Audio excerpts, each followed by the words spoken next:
I welcome you to our performance of music dedicated to veterans of America's armed forces. We are pleased to introduce today the new conductor of Orchid City Brass, Gary Green.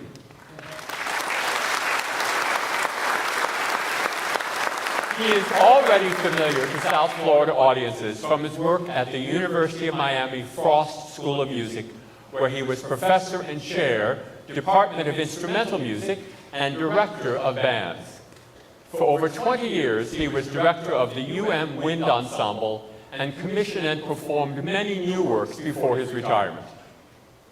We began our program with Where Eagles Sing by British percussionist and composer Paul Lovat Cooper, which took its inspiration from a trip to Florida and the bird sanctuary in Walt Disney's Animal Kingdom.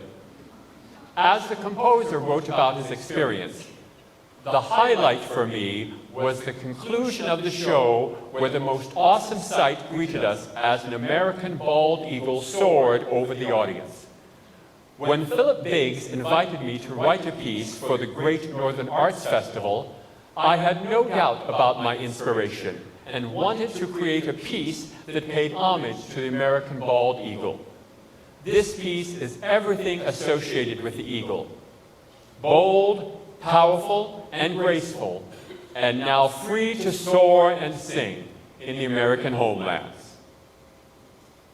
Our next selection, Shenendoah, is one of America's true folk songs. Like most real folk songs, its origin is unknown. It was first heard sung by sailors as a shanty for towing lines on riverboats.